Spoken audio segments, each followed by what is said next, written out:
नमस्कार मित्रों, हिंदी साहित्य के विद्यार्थियों के लिए कुछ महत्वपूर्ण प्रश्न। प्रश्न नंबर 1, हिंदी साहित्य का इतिहास सबसे पहले किसने लिखा? अर्थात हिंदी साहित्य के इतिहास के सर्वप्रथम लेखक कौन हैं? हिंदी साहित्य के इतिहास को लिखने का सबसे पहला प्रयास गारशादे तासी ने किया, जो फ्रेंच विद्वान थे और जिन्होंने फ्रेंच भाषा में ही इस ग्रंथ की रचना की है। ग्रंथ का नाम है इत्सवार दे ला लिटरेतूर एंदुई ए हिंदुस्तानी।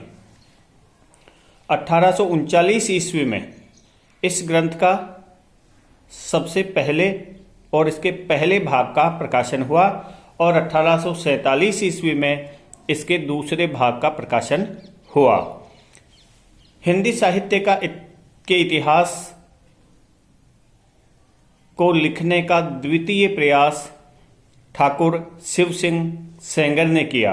अर्थात हिंदी साहित्य का इतिहास लिखने का दूसरा प्रयास ठाकुर शिव सिंह सेंगर ने किया।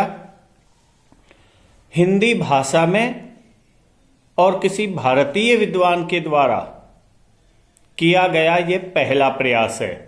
हिंदी भाषा में और भारतीय विद्वान के द्वारा हिंदी साहित्य का इतिहास लिखने का पहला प्रयास ठाकुर शिव सिंह सेंगर द्वारा किया गया और ग्रंथ का नाम है शिव सिंह सरोज। इस ग्रंथ का प्रकाशन 1883 ईस्वी में हुआ। 1883 ईस्वी में हुआ।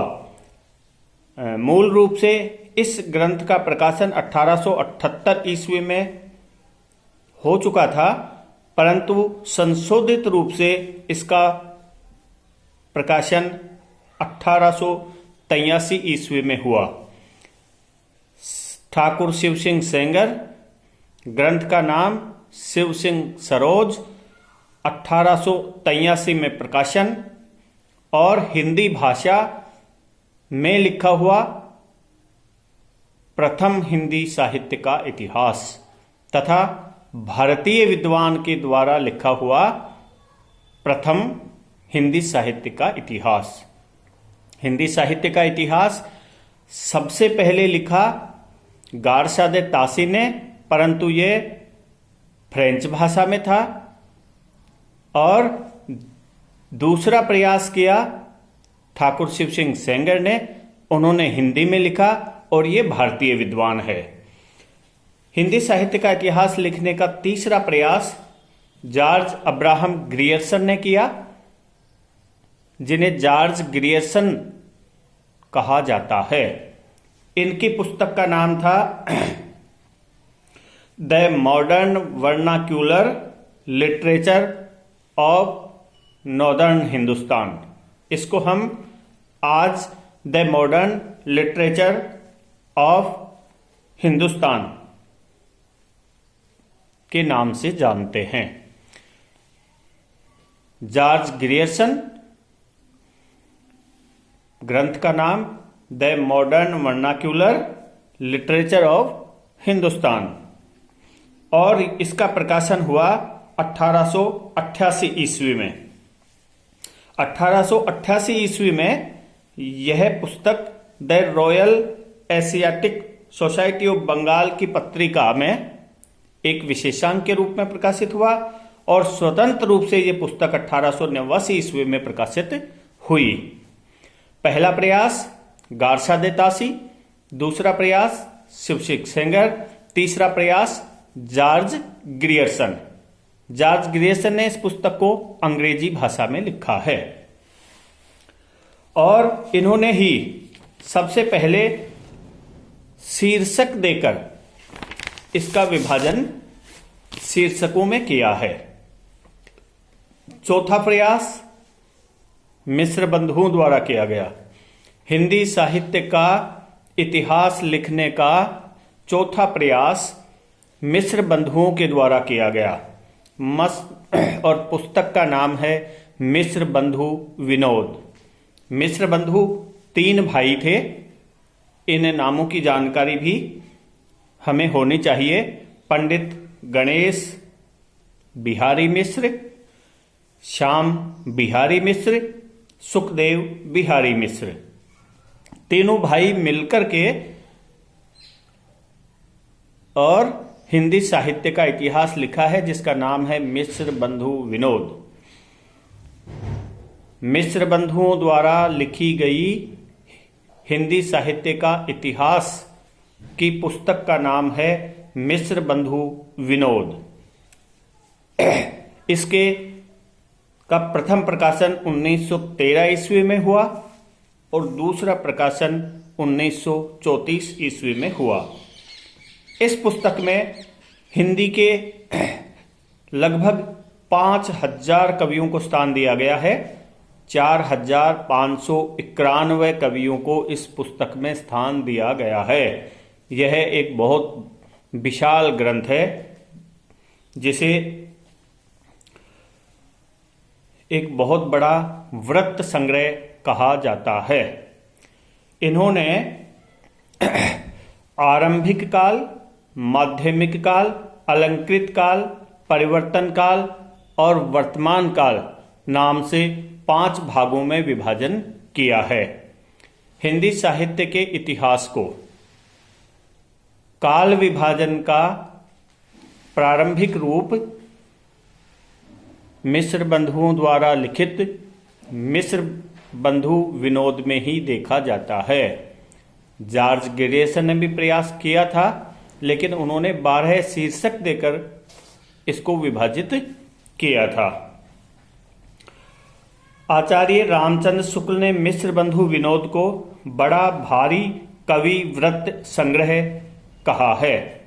बड़ा भारी कवि वृत्त संग्रह कहा है आचार्य रामचंद्र शुक्ल ने मिश्र बंधु विनोद को। आचार्य रामचंद्र शुक्ल ने 5वां प्रयास किया। हिंदी साहित्य का इतिहास लिखने का 5वां प्रयास आचार्य रामचंद्र शुक्ल द्वारा किया गया और उनकी पुस्तक का नाम है हिंदी साहित्य का इतिहास और प्रकाशन वर्ष है 1929। रामचंद्र शुक्ल ने इस ग्रंथ को लिखने में विधेयवादी पद्धति को अपनाया है, जो साहित्य का इतिहास लिखने की सर्वश्रेष्ठ विधि मानी जाती है। इन्होंने काल विभाजन का समुचित प्रयास किया। 4 भागों में इसे विभाजित किया। प्रथम भाग है वीर गाथा काल एवं आदिकाल, विक्रम संमत 1050 से 1375 ईस्वी तक। दूसरा पूर्व मध्यकाल एवं भक्तिकाल 1375 विक्रम संमत से 1700 विक्रम संमत तक। तीसरा उत्तर मध्यकाल एवं रीतिकाल 1700 विक्रम संमत से 1900 विक्रम संमत। और चौथा काल आधुनिक काल एवं गद्यकाल 1900 विक्रम संमत से अब तक। आचार्य रामचंद्र शुक्ल ने 1900 विक्रम संमत से 1984 विक्रम संमत तक का हिंदी साहित्य का इतिहास लिखा है। तो सर्वश्रेष्ठ हिंदी साहित्य का इतिहास आचार्य रामचंद्र शुक्ल द्वारा लिखा हुआ इतिहास माना जाता है। अन्य रचनाकारों में आचार्य हजारी प्रसाद द्विवेदी, इन्होंने हिंदी साहित्य का इतिहास से संबंधित 3 पुस्तकें लिखी। हिंदी साहित्य उद्भव एवं विकास, हिंदी साहित्य उद्भव एवं विकास 1952 ईस्वी में। हिंदी साहित्य की भूमिका ये 1940 ईस्वी में।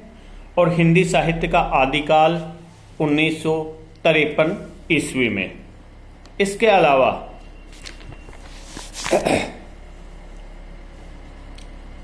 डॉक्टर नगेंद्र ने 10 भागों में हिंदी साहित्य के इतिहास का संपादन किया, जिसका नाम है हिंदी साहित्य का बृहद इतिहास। ये 1973 में लिखा गया। इन्होंने आदिकाल, भक्तिकाल, रीतिकाल और आधुनिक काल, 4 भाग वही जो आचार्य रामचंद्र शुक्ल ने दिए थे। आधुनिक काल को इन्होंने नाम दिया पुनर्जागरण काल। आधुनिक काल का पहला खंड पुनर्जागरण काल, जिसे भारतेंदु काल कहा जाता है। दूसरा जागरण सुधार काल, जिसे द्विवेदी काल कहा जाता है। तीसरा छायावाद काल और छायावादोत्तर काल, जिसे प्रगति प्रयोग काल और नवलेखन काल नाम दिया है। डॉक्टर गणपति चंद्र गुप्त ने हिंदी साहित्य का वैज्ञानिक इतिहास, डॉक्टर गणपति चंद्र गुप्त ने हिंदी साहित्य का वैज्ञानिक इतिहास लिखा 1965 में। इन्होंने प्रारंभिक काल, पूर्व मध्यकाल, उत्तर मध्यकाल और आधुनिक काल नाम दिया। बाबू श्याम सुंदर दास ने आदि युग, पूर्व मध्य युग, उत्तर मध्य युग और आधुनिक युग नाम दिया है। डॉक्टर राम कुमार वर्मा ने हिंदी साहित्य का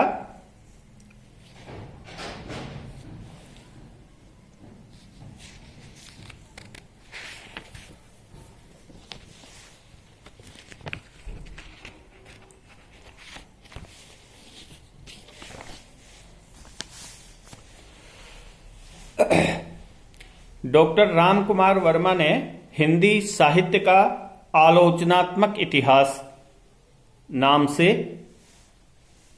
ग्रंथ लिखा है। डॉक्टर राम कुमार वर्मा ने हिंदी साहित्य का आलोचनात्मक इतिहास नाम से ग्रंथ लिखा है। ये हिंदी साहित्य का इतिहास से संबंधित कुछ महत्वपूर्ण ग्रंथ हैं। इसके अलावा आदर्श काल विभाजन में आदिकाल, भक्तिकाल, रीतिकाल, आधुनिक काल।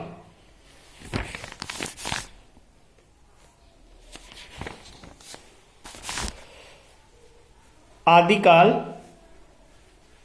का जो साहित्य है वह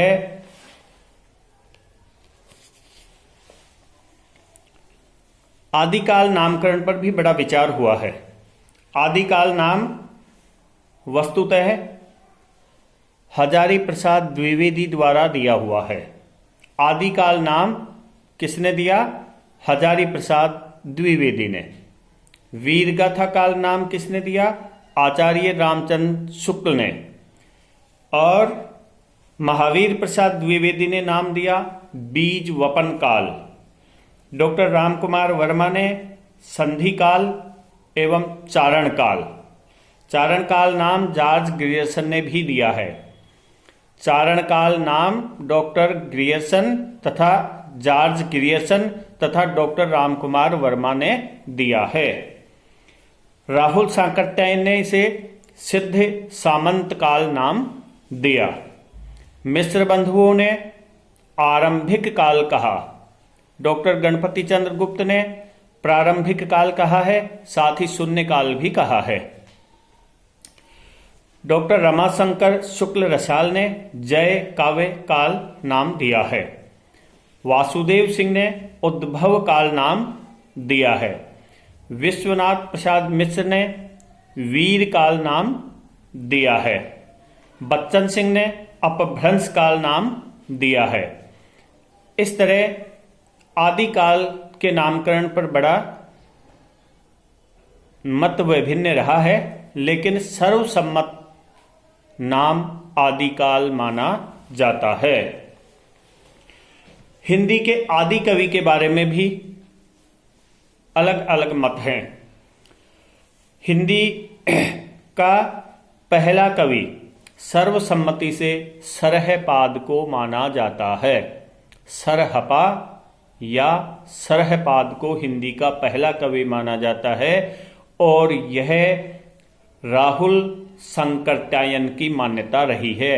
अर्थात राहुल सांकृत्यायन ने हिंदी साहित्य का पहला कवि सरहपाद या सरहपा को माना है, जिसे सबने स्वीकार किया है। शिव सिंह सेंगर ने पुष्प या पुंड को पहला कवि माना। गणपति चंद्र गुप्त ने शालिभद्र सूरी को पहला कवि माना। डॉक्टर रामकुमार वर्मा ने स्वयंभू को पहला कवि माना। आचार्य हजारी प्रसाद द्विवेदी ने अब्दुल रहमान को पहला कवि माना। डॉक्टर बच्चन सिंह विद्यापति को पहला कवि मानते हैं। चंद्रधर शर्मा गुलेरी राजा मुंज को पहला कवि मानते हैं। आचार्य रामचंद्र शुक्ल राजा मुंज एवं राजा भोज को पहला कवि मानते हैं। तो हिंदी साहित्य का पहला कवि सर्वसम्मति से सरहपा को माना जाता है।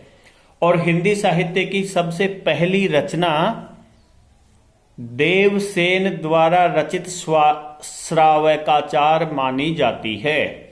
श्रावकाचार रचना में 250 पद हैं जो श्रावक धर्म के सिद्धांतों का वर्णन करते हैं।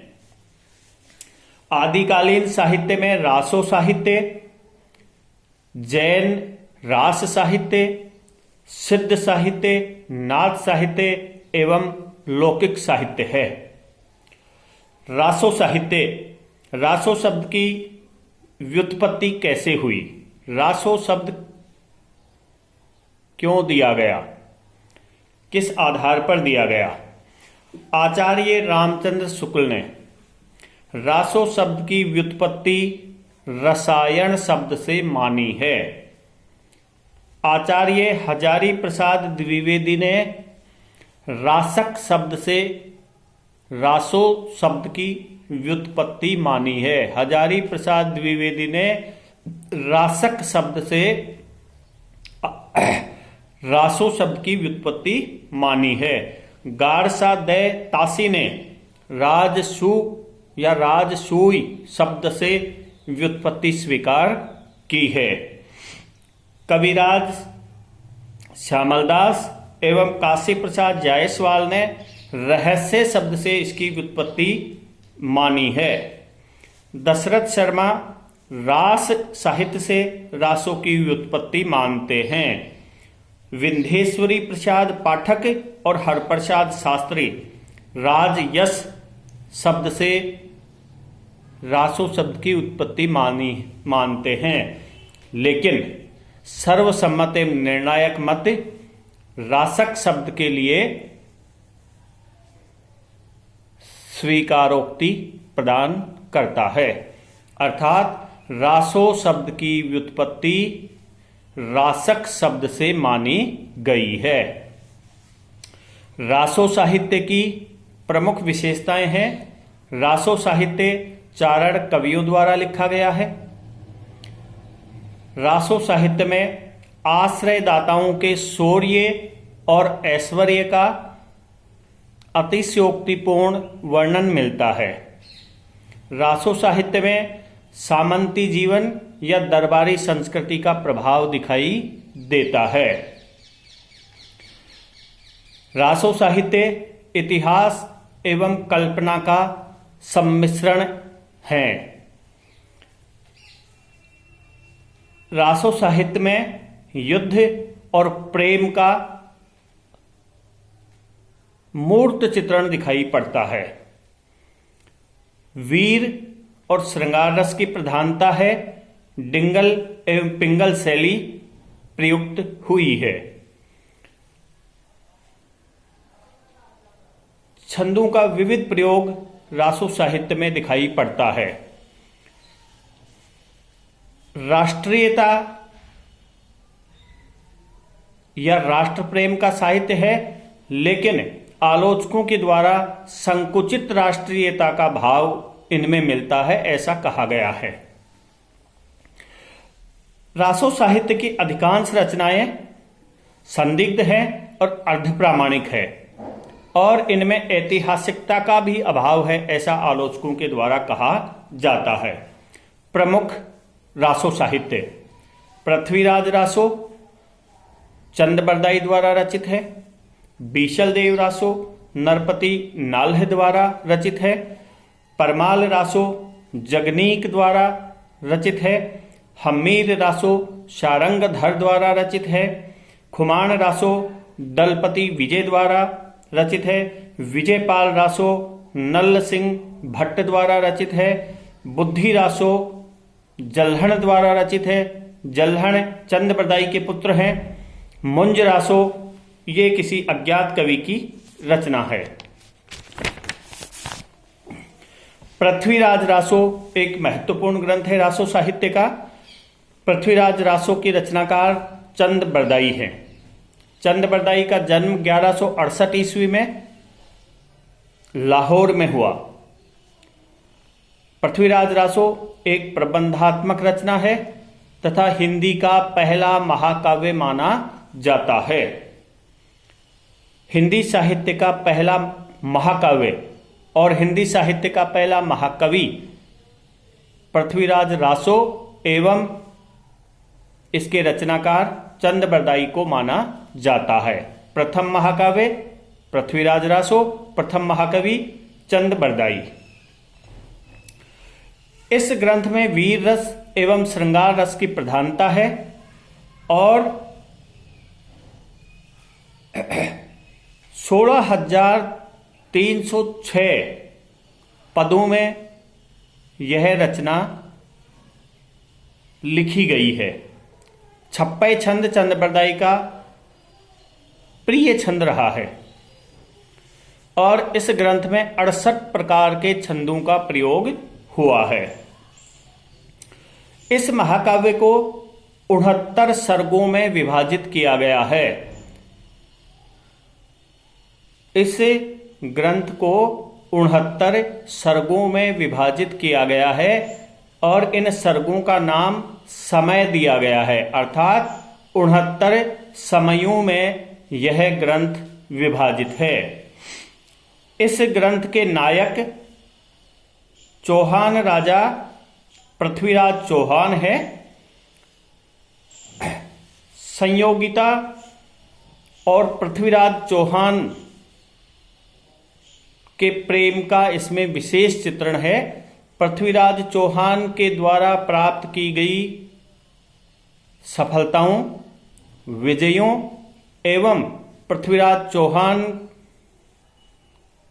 के द्वारा किए गए प्रेम अर्थात पृथ्वीराज चौहान और उनकी रानियों या प्रेमिकाओं का चित्रण इस ग्रंथ में मिलता है। लेकिन सबसे महत्वपूर्ण है संयोगिता और पृथ्वीराज चौहान का प्रेम चित्रण। इस ग्रंथ के बारे में